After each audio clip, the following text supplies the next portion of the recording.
guys, welcome to my channel, Clarin Hey. So, apa kabar? Aku harap kalian semua baik-baik saja, sehat selalu dan bahagia selalu. Ya, beberapa video terakhir aku banyak bicara tentang fakta-fakta kesehatan kita, baik kesehatan payudara, kesehatan reproduksi. Nah, yang udah lama nggak kita bicarain dan kita obrolin adalah tentang kesehatan mental atau mental health. Di sini ada penonton loh. Nih ada penonton yang lagi nonton aku bikin video nih sekarang nih. Jangan salah, boneka atau apapun itu yang bikin kamu happy ya, itu sehat loh buat kesehatan mental kalian. Jadi hari ini Emily, ini namanya Emily, gaya banget ya. Yaudah, jadi hari ini yaudah Em, kamu kesini. Hari ini aku dan Emily we're going to talk about mental health. Nah, salah satu yang sering kali sebenarnya dialami cuman kita nggak sadar itu adalah depression. Kalau kalian lihat sebelumnya aku udah pernah bikin video tentang depresi. Ini ya, di situ tentang tanda-tanda depresi dan bagaimana pengalaman aku saat itu dalam menghadapi depresi. Nah, kali ini aku pengen bicara ke kalian tentang 5 fakta depresi yang kalian tuh harus tahu gitu, karena namanya kita lagi pandemi, baik banget mental kita diuji gitu loh semasa pandemi, dan kalian butuh untuk tahu fakta-fakta ini. Seperti biasa, sebelum kita mulai, jangan lupa dulu kalian untuk subscribe ke channel Clarin Hey. Klik, thank you, dukungnya biar channel ini jadi channel kesehatan baik mental maupun fisik dan kecantikan nomor 1 di Indonesia. And also be my friends on Instagram @clahays and my TikTok @clahays juga, karena di sana aku juga bicara tentang edukasi kesehatan mental dan fisik in short videos. Mungkin kalian ngerasa kalian pernah mengalami depresi. Kayaknya kemarin tuh gue depresi deh, yang gue lagi ngerasa mood gue tuh kayak gitu. Atau malah kalian pernah mengalami depresi tapi kalian gak nyadar bahwa itu adalah depresi. Nah, fakta pertama yang perlu kalian tahu adalah sedih dan depresi itu berbeda. Sekali lagi, kalian gak boleh self-diagnose. Dan ini aku selalu ingatkan ke kalian ya, di semua video aku tentang mental health maupun di Instagram aku, gak boleh yang namanya self-diagnose. Karena kenapa? Bisa aja salah. Butuh penilaian objektif dari profesional untuk mendiagnosis kalian apakah kalian mengalami gangguan atau enggak gitu. Nah, yang perlu kalian tahu, sedih itu adalah emosi yang wajar dialami oleh setiap manusia. Setiap manusia pasti pernah ngalamin sedih. Hanya karena kamu lagi sedih bukan berarti kamu tuh mengalami depresi. Nah, sekarang aku mau kasih tahu ke kalian, bukan untuk self diagnose tapi sebagai gambaran aja bahwa ada 3 kriteria depresi, dan ini udah sering aku jelasin di video aku sebelumnya. Pertama yaitu affect depresif. Affect depresif tuh kayak moodnya tuh down gitu loh. Moodnya tuh kayak males ngapa-ngapain, sedih, gak pengen ngapa-ngapain. Kemudian anhedonia atau kehilangan minat dan kegembiraan, kayak nggak ada drivennya gitu, nggak ada semangat. Lalu anenergia atau berkurangnya energi dalam melakukan segala aktivitas. Gampangannya tuh gampang capek gitu, ngapa-ngapain dikit, bangun tidur udah capek, baru ngerjain sedikit aktivitas udah lelah gitu, lelah fisik. 3 kriteria itu berarti kena ke emosi, pikiran, dan perilaku ya. Perilakunya gampang capek, emosinya jadi sedih gitu, moodnya nggak enak, dan pikirannya juga jadi kehilangan kegembiraan. 3 itu adalah gejala utama. Ada 7 gejala tambahan lain yang sering gak disadarin, yaitu konsentrasi dan perhatian berkurang, harga diri dan kepercayaan diri berkurang, ada rasa bersalah, rasa gak berguna, pandangan tentang masa depan yang suram, terus nafsu makan yang berkurang, gangguan tidur, dan adanya ide untuk bunuh diri atau bahkan percobaan untuk bunuh diri. Minimal selama 2 minggu kalian mengalami gejala-gejala ini, barulah kalian dikatakan depresi klinis. Nah, dan ini terbagi lagi nih, ada depresi ringan, depresi sedang, depresi berat. Kalau ringan ya kalian mengalami 2 dari 3 gejala utama dengan 2-3 gejala lainnya tadi. Kalau depresi sedang ya kalian mengalami 2-3 gejala utama dengan 3-4 gejala yang lain. Kalau depresi berat ya kalian mengalami 3 kriteria mayor ini dan 4 gejala lainnya. Jadi gejalanya bisa ada semua. Dan depresi berat itu sendiri ada yang dengan gejala psikotik, ada yang tanpa gejala psikotik. Psikotik itu artinya udah tidak bisa membedakan realita dan non realita gitu. Jadi udah mulai hilang akal lah, istilah kata gitu. Nah, terkadang gejala depresi ini bisa overlap sama bipolar episode depresi. Karena kan bipolar ini kan 2 mood ya, ketika lagi happy banget dan ketika sedih banget gitu. Nah, bisa jadi kalian mikir kayaknya gue depresi, tapi ternyata sebelumnya kalian ada histori mood yang meningkat. Nah, ternyata itu diagnosnya bipolar gitu. Dan ini bisa dilihat, dinilai oleh psikiater gitu. Jadi ini dia, nggak boleh self-diagnose ya. Oke, jadi merasa sedih aja belum tentu kamu depresi. Fakta kedua, depresi ini adalah penyakit yang nyata, yaitu karena adanya ketidakseimbangan serotonin di otak kita. Jadi jangan dikatakan kayak orang depresi itu orang yang lo tuh lemah mental, tau nggak, lo tuh nggak kuat mengalami ujian. Sebenarnya bukan karena itu ya, tapi karena memang secara biologis terdapat yaitu ketidakseimbangan neurotransmitter yang bernama serotonin di otak kita. Nah, serotonin ini adalah neurotransmitter atau zat kimia lah ya, kita bilangnya nggak usah susah-susah, yang bikin kita ngerasa happy, yang makes us feel happy. Dia berpengaruh sama suasana hati kita, sama mood kita. Jadi ketika kadar serotonin ini berkurang, ya otomatis kita akan jadi ngerasa lebih susah untuk bahagia. Jadi poin aku di sini, depresi itu bukanlah hayalan yang kayak itu cuma ada di pikiran lo doang, lo tuh lemah mental, enggak. Tapi karena memang ada seperti kita pilek, ya ada suatu penyakit di sini yang harus disembuhkan gitu. Nah, orang depresi pun begitu, ada ketidakseimbangan di sini secara biologis itu memang nyata, yang itu bisa ditreat dengan obat-obatan dan psikoterapi. Ya, ini tergantung dari penilaian psikiaternya.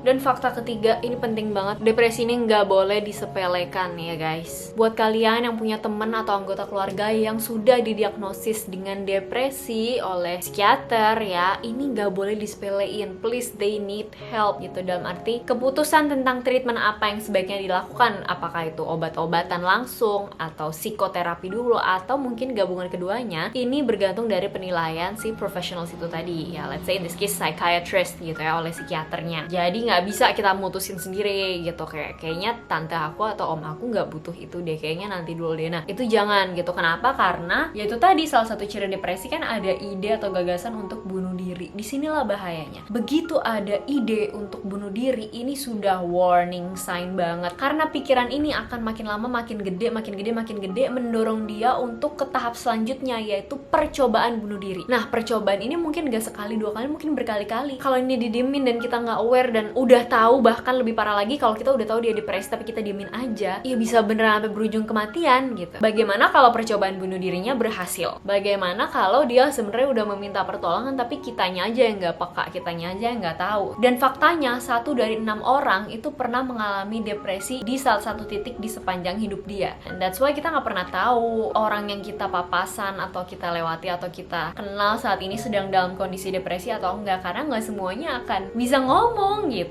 Agak susah mungkin ya kayak ngeluarin, mengungkapkan apa yang kita rasakan gitu ketika orang lagi depresi. Nah, that's why pesan aku ya, siapapun itu, dengan siapapun kita harus be kind, kita harus be nice. Gak ada ruginya juga kan kita berbuat baik dan menjadi orang baik bagi orang lain. Karena ya itu dia, kayak teman aku pernah bilang, kita semua bakal jadi memori atau ingatan di orang lain gitu. Dan alangkah indahnya kalau kita tuh jadi memori yang baik gitu, sebuah ingatan yang baik di orang lain tersebut gitu.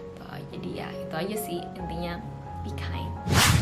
The nice fact is, depresi ini bisa disiasati karena kuncinya ada di serotonin. Jadi kita bisa menyiasati dengan mempertahankan atau bahkan meningkatkan level serotonin yang ada di otak kita gitu, in order for us to feel happy. Seperti melakukan hal-hal berikut. Pertama, kalian bisa terkena sinar matahari. Tahu nggak, ketika terpapar matahari tuh kalian ngerasa lebih hidup dan lebih semangat gitu, ya nggak sih? There's a hope gitu, kayak ada hope, kayak ada harapan gitu ya, semacam itulah ya. Tapi ini memang udah ilmiah sih, bahwa memang paparan sinar matahari ini bisa membantu level serotonin kita. Kemudian olahraga secara teratur, ini definitely bisa bikin kita lebih relax dan tenang. Ini udah dimana-mana digaungin ya, kalau olahraga itu emang mengeluarkan happy hormone. Terus makan makanan yang bergizi seimbang dan mengandung triptofan gitu, karena triptofan ini kan adalah salah satu bahan baku pembentukan serotonin nih. Jadi kalau kita makan makanan yang kaya triptofan, itu dipercaya bisa membantu pembentukan si serotonin. Apa aja contohnya? Telur, salmon, kacang-kacangan, tahu, keju ya, tapi jangan berlebihan juga ya. Intinya tetap makan dengan pedoman gizi seimbang. Dan ya of course temukan cara untuk lebih positif. Kayak aku nih misal nih kalau misalnya tiap aku bikin video itu pasti mereka tuh nggak jauh-jauh gitu loh. Sebenarnya bukan karena aku lagi depresi, enggak sih. Cuman kayak I don't know apakah kalian ada yang relate atau enggak sama aku. Mungkin bukan boneka, mungkin barang lain kayak guling atau gelang atau kalung pemberian ibu kalian atau gimana. Cuman ketika aku ada di dekat mereka tuh aku ngerasa nyaman gitu, kayak aku ngerasa I'm safe, kayak aku tuh aman gitu loh. So intinya temukan cara untuk lebih positif, either itu nonton video-video motivasi, nonton video ini, atau join grup yang kayak sama-sama saling suportif. Tujuannya bukan untuk terpuruk bareng-bareng ya, tapi supaya kita bisa nemuin kekuatan bareng-bareng untuk bisa keluar nih dari situasi tersebut, bahwa kita bisa maju bersama. Kelima, nah ini adalah fakta yang cukup banyak ditanyakan. Jadi di sini aku akan ngomong konkret ya, bahwa kalian itu bisa pakai BPJS kok untuk mendapatkan konsultasi atau pelayanan psikiater. Kenapa? Karena aku sendiri udah pernah di puskesmas ya. Jadi misal nih kalian ngerasa kok kayaknya aku butuh ngobrol ya, either sama psikolog atau sama psikiater gitu. Jangan nunggu sakit dulu. Istilah kata kayak ya udah untuk sekedar memeriksakan apakah gue saat ini dalam kondisi baik-baik aja, atau apakah ini itu udah termasuk kriteria depresi atau mungkin gangguan jiwa lainnya. Ya itu nggak apa-apa, namanya juga screening ya nggak sih? Kadang kalian cek darah nggak harus nunggu sakit dulu kan gitu. Nah kalian bisa coba lewat telemedicine pertama ya, bisa konsul-konsul gitu kan. Tapi kalau misal kalian ngerasa aduh kayaknya pengen ketemu langsung, atau aduh duit jajan belum cukup nih untuk bayar telemedicine, kalian punya BPJS kan? BPJS kan wajib ya. Kalian bisa ke puskesmas, kemudian ceritakan dengan dokternya, dok saya ngerasa gini.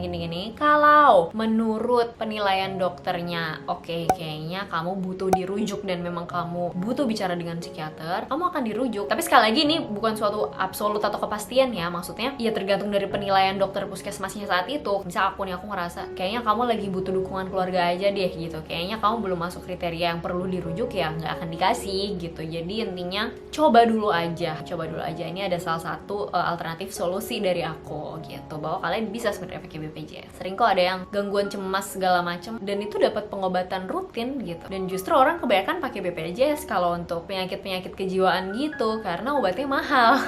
Jadi ya biasanya pakai BPJS sih malahan gitu guys. So I guess itu adalah 5 fakta mengenai depresi ya, 5 hal penting yang perlu kalian ketahui tentang depresi. Pesan aku, jangan hanya karena kalian merasa kayaknya tadi ciri-ciri yang Kak Klarin sebutin tuh gue ngalamin. Nah tuh jangan langsung tiba-tiba merasa gue pasti depresi ya. Sekali lagi no, video ini bukan untuk menuntun kalian untuk self-diagnose, karena aku udah bilang pokoknya kalian harus tetap konsultasi ke profesional to get your diagnosis. Dan jangan jadiin ini kayak stereotip kamu ke diri kamu sendiri, bahwa kamu tuh lain daripada yang lain, maksudnya kamu tuh sakit gitu, kenapa gue nggak bisa. Jadi intinya nggak boleh victim mentality gitu loh, nggak boleh mentalitas korban. Pokoknya intinya pikirannya jangan terfokus di sisi negatifnya, oh gue sakit gitu, jangan. Harus tetap kita temuin mental resilience kita gitu, cari motivasi, cari yang positif seperti itu. Jadi ya, aku harap, aku percaya video kali ini bisa membantu dan mencerahkan kalian semua mungkin yang selama ini ada pertanyaan, gue kalau gue ada kayak gini, gue harus minta bantuan ke siapa, bisa nggak gue pakai BPJS atau segala macem. Buat kalian yang masih ada pertanyaan, kritik, saran, atau mau sharing pengalaman, boleh banget kalian komen di bawah, atau kalian mau request next bahas tentang apa, pengen tahu tentang apa seputar kesehatan mental dan fisik dan kecantikan ya pastinya. Boleh banget ya kalian komen di bawah. Dan jangan lupa juga untuk tonton video-video aku tentang mental health ini juga ada. And also follow my Instagram @klahes and my TikTok @klahes juga, karena di sana aku juga bicara tentang mental health dan kesehatan lainnya in short video. Well, I guess that's all. Thank you so much for watching. Sehat selalu, bahagia selalu, and see you on my next video. Bye, guys. Say goodbye. I mean, see you.